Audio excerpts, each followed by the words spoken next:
जिन हरि कथा सुनी नहीं काना, श्रवण रंध नहीं भवन श्रवण। जिन्होंने कभी भगवान की कथा को अपने कान से सुना नहीं है, वो कान कान नहीं है। पार्वती मैया ने पूछा कि फिर क्या है? बाबा बताए, कहे देवी, जिस कान में कभी भगवान की कथा नहीं गई है, भगवान के नाम की चर्चा कभी वो सुना नहीं है, वो कान क्या है? सांप की बिल के समान है। क्या है? सांप की बिल। श्रवण रंध नहीं भवन समाना।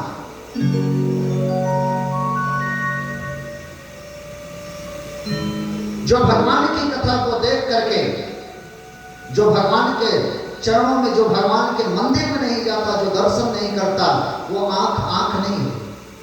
जो आंख भगवान के मंदिर में जाके भगवान का दर्शन नहीं करती, वो आंख नहीं। पार्वती मैया ने पूछा फिर क्या है? बोले मोर के पंख पर जो आंख बनी रहती है, उस आंख के समान ये आंख है जो कभी भगवान का दर्शन नहीं। मोर के पंख पर आंख तो बनी रहती है, लेकिन वो नकली आंख है, दिखाई नहीं पड़ता उसे।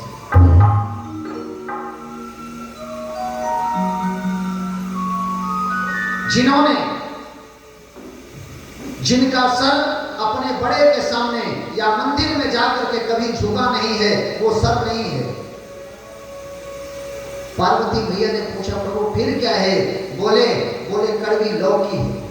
कड़वी लौकी देखेंगे तो लंबी सी, पहले पतली होती है, फिर अंत में जाकर के लंबी हो जाती है, वो किसी काम की नहीं रहती। भगवान की कथा को सुनकर के जिसका हृदय कभी द्रवित ना हुआ हो, वो हृदय नहीं है। पार्वती मैया ने पूछा फिर क्या है? बाबा ने कहा देवी, वो हृदय पत्थर के समान है, पत्थर कभी द्रवित नहीं हो सकता। जिनकी जिह्वा कभी भगवान के नाम की चर्चा को की नहीं, भगवान का नाम नहीं ली, वो जीवा नहीं। फिर क्या है? मेढक को देखिए, बारिश होती है तो मेढक टर करता रहता है। दादू माने मेढक भी होता है और दादू माने चमगादड़ भी होता है। मेढक बारिश हुई, टर किया, जैसे पानी सूखा वैसे शांत को चुपचाप हो गया। एक ये हुआ। दूसरा, चमगादड़ को आप देखेंगे, चमगादड़ जिस मुंह से खाता है उसी मुंह से वापस मल मूत्र देता है। उसके पास मल त्यागने के लिए स्थान नहीं है। वो जिस मुंह से खाया उसी मुंह से, पेड़ पर देखेंगे आप उल्टा लगता है। दिन भर जितना खाया रहता है, रात में उसी मुंह से गिराता है। तो कभी भी कहीं भी भगवान की कथा सुनने आप जाएं तो उसे मन लगा करके श्रवण करें और सभी लोग मन से कीर्तन करें। 9 दिन आप सभी के गांव में हमने कथा सुना है, लेकिन वहां पेट नहीं भरा, यहाँ है कहीं महाराज की कथा सुना है। आइए हम कथा की ओर चलते हैं।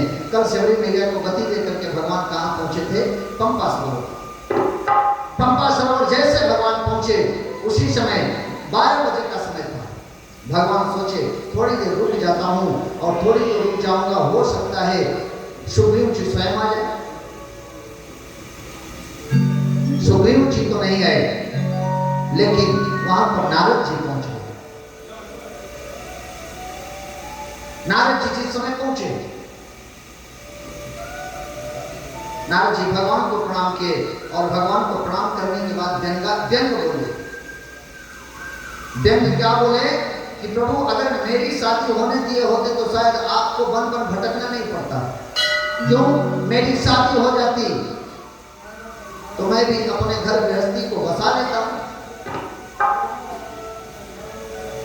और जब बसा लेता तो मेरे भी मन की इच्छा पूरी होती, फिर मुझको क्रोध नहीं आता, मैं आपको श्राप नहीं देता। भगवान ने कहा नारद बैठो।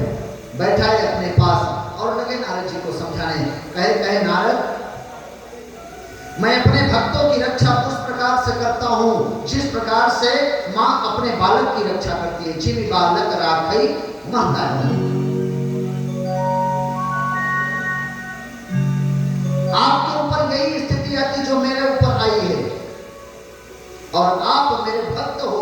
इसलिए मैं सोचा कि आप दर दर ना भटको, आपकी बला मैं अपने सर ले लेता हूं, इसलिए मैं दर दर भटक रहा हूं। नारद जी का अहंकार टूटा, तुरंत भगवान के चरणों में गिरे। वहां पर संत के लक्षण बताए भगवान। उसके बाद नारद जी प्रणाम करके गए। तब तक 3 बज गया। भगवान सोचे कि अभी तक सुग्रीव जी नहीं है। देखिए आपको एक बात बताएं, एक बार नारद जी जा रहे थे भगवान विष्णु से मिलने के लिए। रास्ते में एक नीम का पेड़ था और नीम के पेड़ के नीचे चबूतरा बना था। वहां पर एक संत जी बैठे थे। नारद जी गए उनके पास और जा करके कहा संत जी, मैं जा रहा हूं क्षीरसागर भगवान विष्णु से मिलने के लिए, आपका कोई संदेशा हो तो बताइए, मैं कह दूंगा। संत जी ने कहा आप नारद जी मेरा संदेशा कुछ मत कहिएगा, ये कहिए, ये पूछिएगा कि भगवान हमसे मिलेंगे कब, सिर्फ इतना पूछिएगा, बाकी कोई संदेशा नहीं। और यही संदेशा लेकर के आप मुझे बता दें। नारद जी कहते ठीक है। नारद जी वहां से चले गए क्षीरसागर में, भगवान से मिले और भगवान से पूछे, कहे प्रभु आपके एक भक्त हैं जो कि दिन रात आपके नाम का गुणगान करते रहते हैं, लेकिन वो उनसे हम पूछे कि आपका कोई संदेश हो तो बता दीजिए, मैं बोल दूंगा। लेकिन वो यही पूछे हैं कि आप जाना तो पूछना कि भगवान हमसे मिलेंगे। भगवान ने कहा नारद जी आप जाकर के उनसे ये कहिएगा कि उस नीम के पेड़ में जितने पत्ते हैं उतने दिन जब बीत जाएंगे तब हम उनसे मिलेंगे। नीम के पेड़ में जितने पत्ते हैं वो पत्ते सभी एक एक पत्ते गिन करोड़ों पत्ते होंगे और करोड़ों दिन जब बीतेंगे तब मैं उनसे मिलूंगा। जब पत्ते जितने हो जाएंगे उतने दिन बीतेंगे। नारद जी ने कहा ठीक है। जा करके संत जी से मिले और मिल करके संत जी ने वही प्रश्न रखा कि भगवान कुछ बोले क्या, कब मिलेंगे? नारद जी ने कहा हाँ बताए कब मिलेंगे। आपको कहे हैं कि इस नीम के पेड़ में जितने पत्ते हैं जब ये पत्तों की गिनती समाप्त होगी उसी दिन मैं उनसे आकर के मिलूंगा। संत दुखी नहीं हुए, क्यों? उनको एक ही उम्मीद थी कि भगवान हमको मिलेंगे। अब कब मिलेंगे ये कोई गारंटी नहीं, लेकिन भगवान मिलेंगे इसी विश्वास पर तपस्या करने लगे।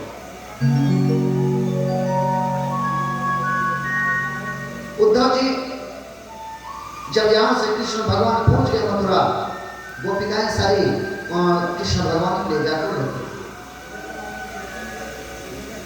उद्धव जी पत्रिका लेकर गए, पत्रिकाओं को गोपिकाओं ने एक एक टुकड़े बांटने वाला कन्हैया मिल गया।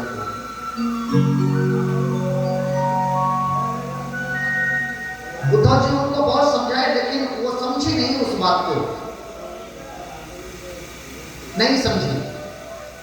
उद्धव जी ने कहा देखो सिर्फ ये जमुना का अंतर है, जमुना मैया को पार करो और कितना किलोमीटर है, जाकर मिलाओ कन्हैया, कन्हैया कितनी याद आती है। गोपिकाओं ने कहा उद्धव जी आप प्रेम क्या जानो, प्रेम आप क्या जानो, कन्हैया से मिलने में उतना मजा नहीं है जितना कन्हैया की याद में व्याकुल रहना मजा है।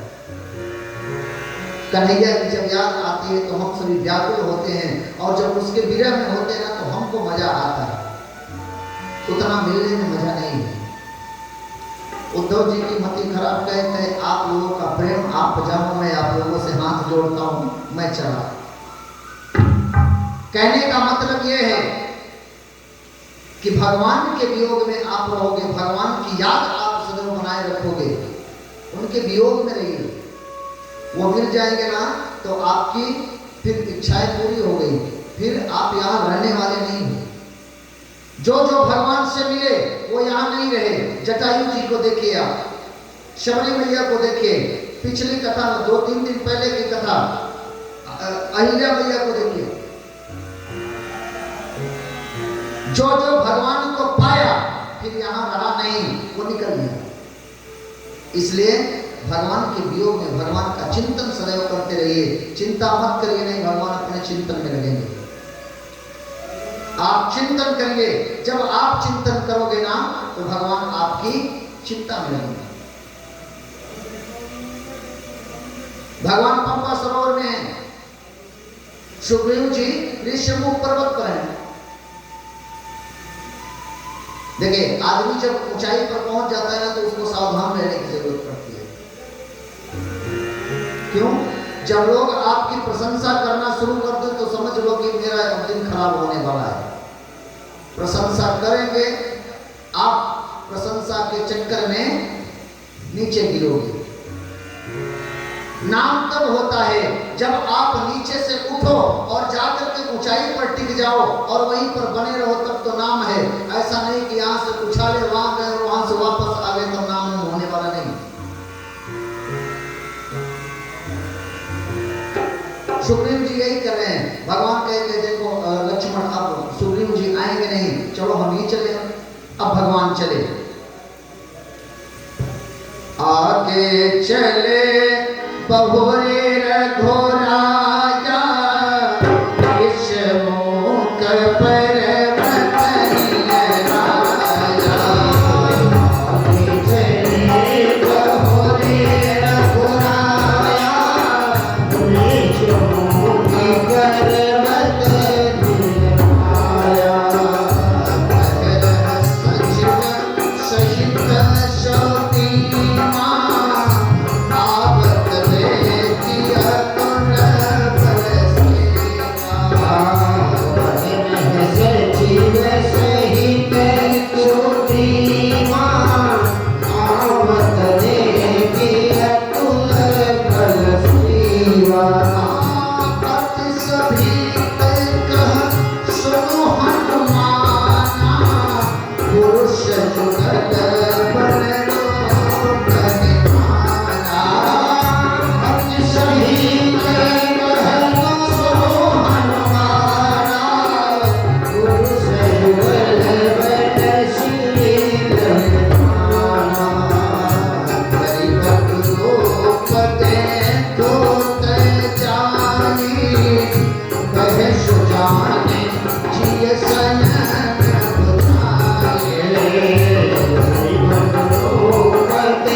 सुग्रीव जी ऊपर से देखे और जब ऊपर से नीचे देखे, भगवान दोनों जन जा रहे हैं सुग्रीव की तरफ। सुग्रीव डर गया। देखिए, जो पहले से डरा रहता है, कहीं धोखा खाया रहता है, तो हर बात में उसको शंका होती है कि नहीं। एक बार सहारा कंपनी पैसा दे दिए, अब सुब्रत राय जेल में है तो सभी अब जमा करने के लिए मना कर रहे हैं कि देखो अब जमा करेंगे, पैसा फंस गया है। इसलिए जो कंपनी एक बार धोखा दे दी है ना, तो दोबारा उस पर विश्वास करना होता नहीं है, दोबारा विश्वास।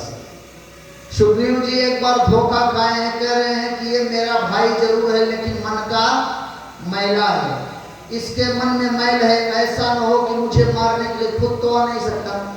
क्यों? मतंग ऋषि का श्राप है, उस पर्वत पर अगर तुम गए तो तुम्हारे सर के 100 टुकड़े हो जाएंगे, इसलिए वो नहीं आ सकता, लेकिन किसी को मारने के लिए तो भेज सकता है। इसलिए हनुमान जी को अपने पास बुलाया गया। हनुमान जी मेरे पास है, वो देखिए तो पुरुष इधर आ रहे हैं, कहीं मेरा भाई मुझे मारने के लिए तो नहीं भेजा। आप एक काम करो, अपने असली रूप में मत जाना, नकली वाले रूप में जाना। क्या? विप्र ब्राह्मण का रूप बना करके जाओ। धरि बट रूप देख जाइए और जा करके अच्छे से पूछना। अगर कहीं थोड़ा भी संशय लगे ना तो वो तो मनुष्य है, वो बंदरी इशारा क्या समझेंगे। आप तो बंदर हो लेकिन नकली वाला रूप बना करके जाओ, बंदरी की इशारा मेरे पास करना, मैं इस पर्वत को भी छोड़ करके निकल लूंगा, भाग जाऊंगा। हनुमान जी का ठीक है, मैं जा रहा हूं। हनुमान जी ब्राह्मण का रूप बनाए और ब्राह्मण का रूप बना करके पहुंचे। अब देखिए, रूप बनाना सरल है, किसी का रूप बनाना सरल है, लेकिन उसका आचरण उतारना कठिन है। हनुमान जी तो ब्राह्मण बन गए, लेकिन हनुमान जी पहुंचते ही पहले भगवान को ही प्रणाम कर लिए। लक्ष्मण जी समझ गए ये भैया ये ब्राह्मण नहीं है। क्यों? हम क्षत्रिय हैं, हाथ में धनुष बाण लिए हैं, ब्राह्मण देवता हमको प्रणाम कर रहे हैं। इसका मतलब धोखा है। राम जी ने कहा लक्ष्मण चिंता मत करो, मैं सब जान रहा हूँ। भगवान मन में कहता है अच्छा हनुमान है ये हनुमान, लेकिन ये नकली रूप बना करके आए हैं, चलो मैं भी अपना नकली वाला परिचय दूंगा। हनुमान जी हाथ जोड़ करके कहे प्रभु कठिन भूमि कोमल पद गामी, कवन हेतु विचरहो वन स्वामी। ये यहाँ की भूमि इतनी कठिन है, कठोर है, आपके चरण इतने कोमल हैं, आप किस लिए इस जंगल में भटक रहे हैं। और मुझे ऐसा लग रहा है आप तीनों देवताओं में से तो नहीं हैं, ब्रह्मा विष्णु महेश। ऐसा तो नहीं कि आप पृथ्वी का भार हरण करने के लिए नारायण हैं आ गए, बीच में नहीं बैठे।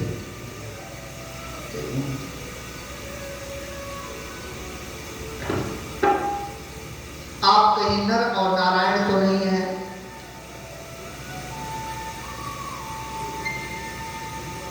कह अपना मैं ब्राह्मण हूं, मैं अपना चरित्र बता दिया, आप अपना चरित्र बताओ। भगवान ने कहा देखो हनुमान नकली बन के आए, मैं भी नकली वाला देखा। कह देखिए मैं अयोध्या नरेश चक्रवर्ती नरेश महाराज दशरथ जी का पुत्र, मेरा नाम राम, मेरे छोटे भाई लक्ष्मण, मेरे साथ में मेरी भार्या सीता थी, किसी राक्षस ने उसका हरण कर लिया, मैं उसी को खोजता खोजता यहाँ आया हूं। हनुमान जी जैसे सुने कि इनका नाम राम, भगवान के चरणों में हनुमान जी तुरंत गिरे। प्रभु पहचाने गिरे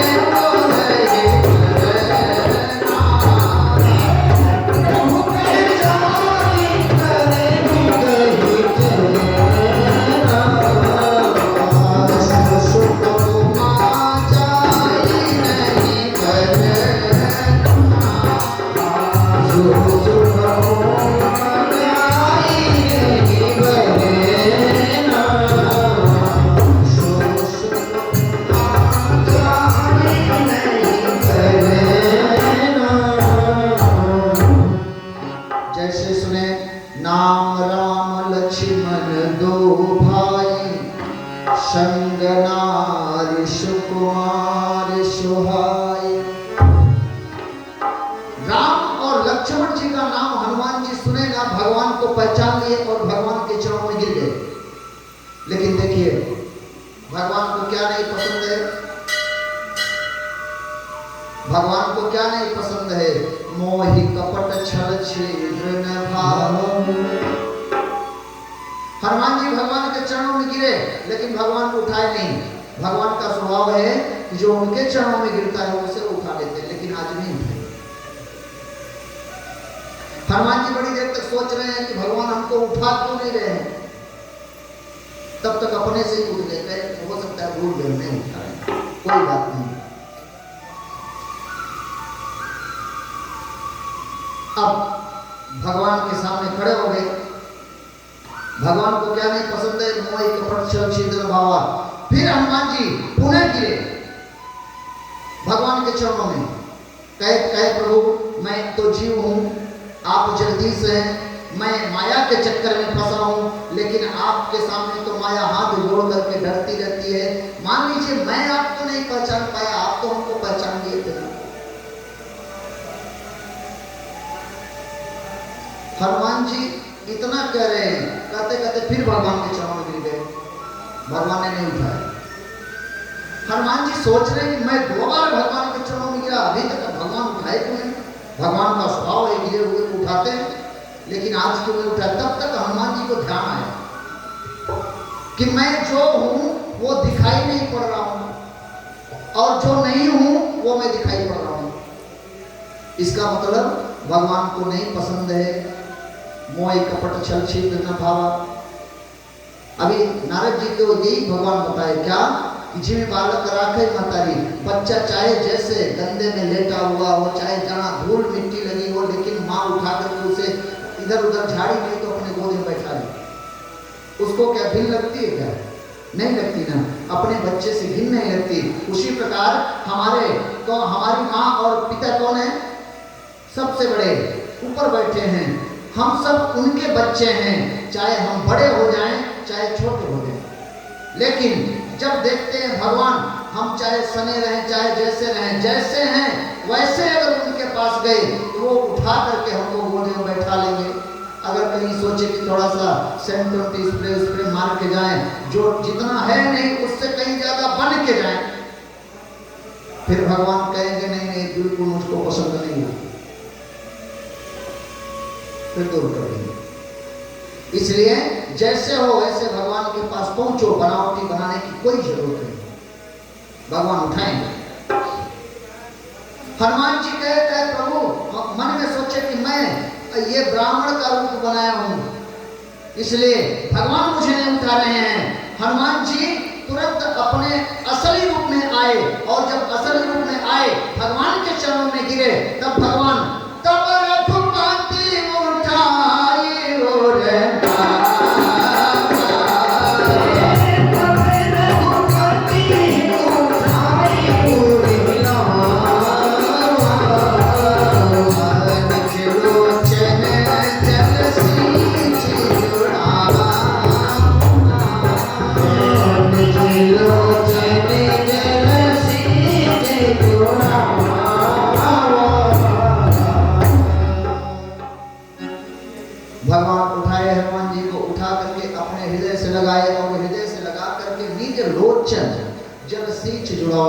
भगवान अपने आंखों के आंसुओं से हनुमान जी के संताप को दूर किया, अपने हृदय से लगाया। लगाने के बाद कहे हनुमान जी आप किसी प्रकार की चिंता मत करना, आप मुझे लक्ष्मण से दुगने प्रिय हैं। तय मम प्रिय लक्ष्मण ते दुगना। लक्ष्मण जी को बुरा लगा होगा कि नहीं लगा होगा? लक्ष्मण जी कहते भैया के साथ मैं बचपन से हूं, और ये अभी अभी हनुमान जी मिले हैं और इनको बोल रहे हैं कि लक्ष्मण से दुगने तुम हमको प्रिय हो। लक्ष्मण जी को बुरा लगा, लेकिन लक्ष्मण जी जब थोड़ा सा मुंह बनाए तो लक्ष्मण जी को राम जी अपने पास बुलाए, कहे देखो लक्ष्मण मैं तुम्हें समझा रहा हूं, समझो। एक माँ का 5 साल का बेटा हो और एक माँ का अभी 2 साल का बेटा हो, माँ किसको अधिक प्रेम करेगी? बताइए। 2 साल वाले को ना, यहां वही सूत्र लागू हुआ है। देखिए बड़ा वाला कुछ बड़ा हो गया है, 5 साल का हो गया, चल फिर रहा है, लेकिन 2 साल वाला अभी उसको माँ की जरूरत है। भगवान लक्ष्मण जी से यही कहे लक्ष्मण तुम हमारे बड़े पुत्र हो, क्यों बचपन से मेरे साथ रहे हो, और अभी अभी हनुमान जी हमसे आकर के मिले, इसलिए अभी वो नवजात शिशु हैं, इसलिए मैं ये बोल दिया, तुम चिंता मत करना। हनुमान जी ने पूरी कथा सुनाई। कहे प्रभु हमारे बंदरों के राजा सुग्रीव महाराज यहाँ पर रहते हैं, आप चल करके उनसे मित्रता करिए, वे माता सीता की खोज करवाने में आपकी मदद करेंगे।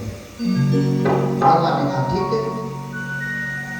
हनुमान जी सारी कथा सुनाई और सारी कथा सुना करके कहे प्रभु आप पैदल पैदल चलेंगे, चढ़ नहीं पाएंगे, क्यों पहाड़ बहुत ऊंचा है, इसलिए आप दोनों जन मेरे पीठ पर बैठ जाइए, हम आपको ले चलते हैं।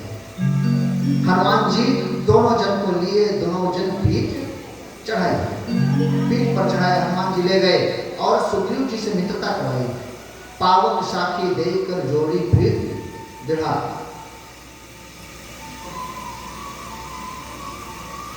हनुमान जी दोनों तरफ की कथा सुनाए, राम जी की कथा सुग्रीव महाराज जी को सुनाए, सुग्रीव जी की कथा राम जी को सुनाए, और सुनाने के बाद अग्नि की साक्षी मान करके भगवान ने वहां पर सुग्रीव जी से मित्रता की। मित्रता करने के बाद एक दिन भगवान ऐसे बैठे थे, कहे मित्र ये बताओ तुम इस ऋष्यमुख पर्वत पर रहते हो, क्या कारण है? सुग्रीव जी ने कहा प्रभु ये कहानी बहुत लंबी है, लेकिन मैं संक्षेप में इसको सुना रहा हूँ। मैं और मेरे बड़े भाई बाली, मैं दो भाई हूँ। एक दिन अर्धरात्रि में मैं का शुद्ध मायावी आया, आकर के द्वार पर ललकारने लगा युद्ध करने के लिए। मेरा भाई किसी की ललकार सहन नहीं कर सकता है, इसलिए अर्धरात्रि में है वो अपनी गदा लेकर के चला। मैं और मेरे भाई में अत्यधिक प्रेम था। मैं देखा भैया अर्धरात्रि में जा रहे हैं और अर्धरात्रि में निशाचरों की शक्ति दोगुनी हो जाती है, ऐसा न हो कि मेरे भाई की क्षति हो जाए, इसलिए मैं भी भैया के पीछे पीछे चला। और जब वो मायावी देखा भैया को आते हुए तो वहां से भागा और भागते भागते जाकर के एक गुफा में घुस गया, और गुफा में जाकर के घुस गया। तब मेरा भाई तब तक पीछे मुड़ करके देखा तो मैं भी पीछे पीछे आ रहा था। भैया वाली ने कहा कि सुग्रीव तुम यहाँ कहाँ आए हो? ठीक है, अगर आ गए हो तो कोई बात नहीं, मैं जा रहा हूँ इस गुफा के अंदर, तुम इस गुफा के द्वार पर रहना और मेरी प्रतीक्षा तुम 15 दिन करना। परीक्षा मोहि एक पखवाड़ा, और अगर एक पखवाड़े के भीतर मैं नहीं आ पाया तो समझना कि मैं मारा गया, फिर तुम यहां से चले जाओ। इतना बता करके मेरे भैया बाली चले गए गुफा में, और गुफा में जा करके भैया बाली और मायावी के बीच में घनघोर युद्ध हुआ। 15 दिन बीत गया, यहां तक कि मास दिवस में मैं रहा खड़ा रही, 1 महीने तक मैं वहां खड़ा रहा, लेकिन वहां से भैया नहीं लौटे। एक दिन अचानक वहां से सफेद रक्त की धार निकली उस गुफा के अंदर से। मेरे भाई का रक्त भी सफेद था, और उस राक्षस का भी रक्त सफेद था। मैं अपने भाई का रक्त तो देखा था, इसलिए मैं डर गया कि मुझे कहीं ये मेरे भाई को मार डाला और इसी रास्ते से आएगा, इसी गुफा के द्वार से निकलेगा, आकर के कहीं मुझको ना मार दे। इसलिए मैं वहां जल्दी एक बड़ी सी पत्थर की शिला उठाई और उस गुफा के द्वार पर लगा दी, और मैं वहां से चला आया। और जब वहां से चला आया तो मंत्रियों ने देखा कि राज्य सोना पड़ा है, राज सिंहासन सोना पड़ा है। सभी जो हमारे राज्य के श्रेष्ठ मंत्री थे पंपापुर के, सभी ने मिलकर के मेरा राज्याभिषेक कर दिया। मैं राज सिंहासन पर बैठा, और जब मैं राज सिंहासन पर बैठ गया, कुछ दिन बीता, तब तक मेरा भाई वाली उस राक्षस को मार करके आया। मुझे वहां से वो जिस समय गुफा के बाहर आया, द्वार पर आया, तो पत्थर की शिला देखा तो उसका क्रोध और बढ़ गया। जैसे ही उस पत्थर को हटा करके द्वार पर देखा तो मैं नहीं, उसका क्रोध और बढ़ा, और आकर के जब यहां देखता है, और जब यहां देखा मैं राज सिंहासन पर बैठा हूं, तो उसका क्रोध इतना बढ़ा कि वो मुझे तुरंत अपना शत्रु मान लिया, और शत्रु की तरह मार करके मुझको वहां से भगा दिया, यहां तक कि मेरी पत्नी को का भी अपहरण कर लिया।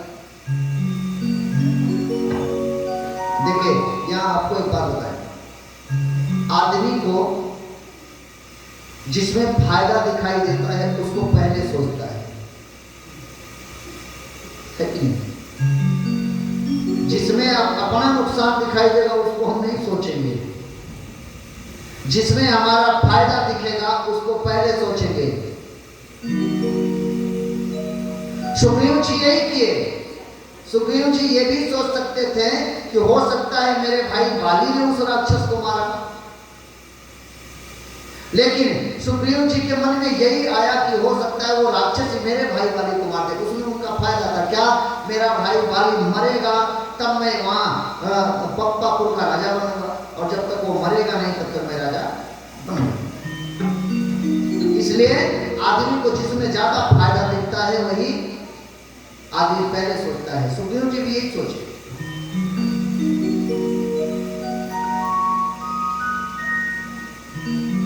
सुग्रीव जी ने कहा प्रभु मैं उसको इतना हमको मारा, वहां से डर के मारे मैं आकर के इसी पर्वत पर रहता हूं, और इस पर्वत पर वो नहीं आ सकता क्योंकि मतंग ऋषि का श्राप है, इस पर्वत पर आएगा तो उसकी मृत्यु हो जाएगी, इसलिए यहाँ साप बस आवत नहीं।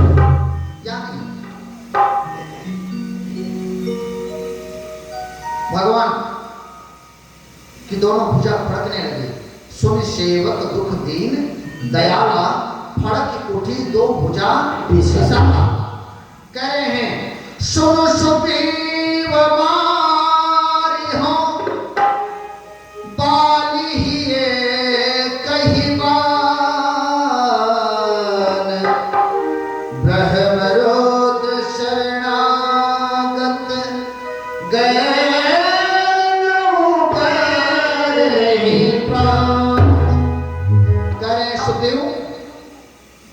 मैं आज तुम्हें वचन देता हूं कि बाली को मैं एक बाण से समाप्त कर दूंगा, अगर उसकी सहायता के लिए ब्रह्म रुद्र शरणागत, अगर वो ब्रह्मा और शंकर के शरण में भी चला जाएगा तो भी उसका प्राण उभरने वाला नहीं, वो मरेगा। यहाँ पर भगवान ने कहा जे न मित्र दुख होए दुखारी, तिनहि विलोकत पातक भारी। जो मित्र के दुख में दुखी नहीं होता है वो मित्र नहीं होता है। ऐसी मित्रता नहीं करनी चाहिए। जब हमारा लाभ हो रहा है तब तो हमारा मित्र है, जब हानि होने लगे तो साथ छोड़ करके निकल गया। ऐसे मित्र की आवश्यकता नहीं है, ऐसी दोस्ती मत करिए। 4 की परीक्षा होती है। कब? आपत्ति के समय। धीरज, धर्म, मित्र, अरुणारी, 4 चीज। हमारे धैर्य की परीक्षा होती है आपत्ति के समय। हमारे धर्म की भी परीक्षा कब होती है? आपत्ति के समय। और मित्र की भी परीक्षा आपत्ति के समय होती है। मित्र खूब कहता रहे कि मैं तुम्हारी मदद करूंगा, जब तुम मुझे याद करोगे तो मैं तुम्हें मिलूंगा, अर्धरात्रि में मुझको याद करना, मैं तुमको खड़ा मिलूंगा। और जब अर्धरात्रि का समय आया तो वो बोल दिया कि मैं अभी दिल्ली गया हूं, है कि नहीं? और नारी की भी परीक्षा उसी समय होती है, आपत्ति के समय। नारी से, अपनी पत्नी से खूब आप प्यार करते रहे, मान लीजिए संयोग बस कभी ऐसा हुआ, अचानक हादसा हो गया, आप के पैर में चोट आई, आप चलने फिरने लायक नहीं, आपके पास पैसा नहीं रह गया, फिर क्या होगा? फिर उसी समय नारी की परीक्षा होगी कि कितना हमारा साथ देगी। ऐसे अवसर पर स्त्री भी, पत्नी भी अपना साथ छोड़ करके निकल लेती है, जाती है, दूसरी शादी करती है।